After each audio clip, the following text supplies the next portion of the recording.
hello everyone फिन खेबसे बयखौबो बरायग्रोनानै लानाय जाबाय नैबे समावहाय तो जायफोरा मोजां मोनो नैबे भिडिअखौ नायलांनो हागोन तो आंनिया माथोआबो दिनै एसे सोलायनाय बायदि जादों गगा मोननाय आरो लोमजानाय दा जेन' निश्चय नोंथांमोना मिथिखाबाय भिडिअआ मानि सायावहाय जागोन जोङो बयबो नेनानै दङ जोंहा जितुनिखि 20 number instalment PM किसाननि रांखौहाय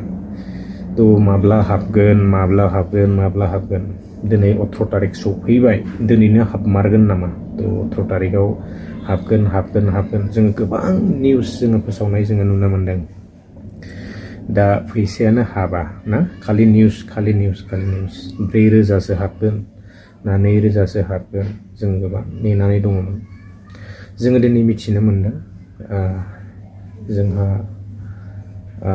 Narendra Modi साराहाय तो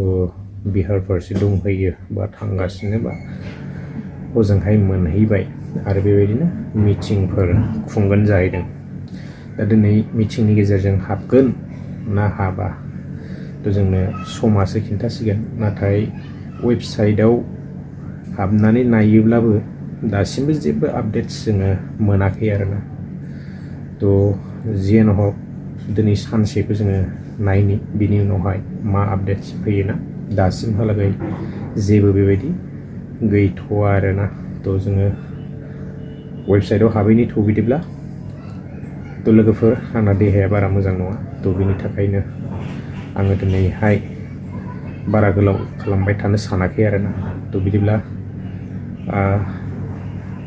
एसे वेबसाइटआव हाबहैदिनि तो नेक्स्ट भिडिअ लोगो मोनगोन गोजोन्थों लोगोफोर दिनैबो थगायसिगोन नामा दिनै 18 खालार सफैबाय आरो 18 खालारावनो जोंहा फैसाया हाबनो गोनांमोन गोबां निउस फोसावनायबो नुनो मोनबाय बिनिफ्राय दासिमबो फैसायानो हाबा ना तो हाबनो गोनांथारमोन 4,000 2,000 सो हाबो ना 4,000 सो हाबो गोबां निउस माबे मोनसे निउस नायबावनो ना दा जेन' हक आङो वेबसाइटआव हाबबाय एफडिअ प्रसिडखौल' येस जानानै थानाय नुनो मोनदों बेवहाय पेमेन्ट प्रसिडआबो जेबो माने देश जानानै दंजोबो बेंक नेम UTR नं गासिबो देश ना तो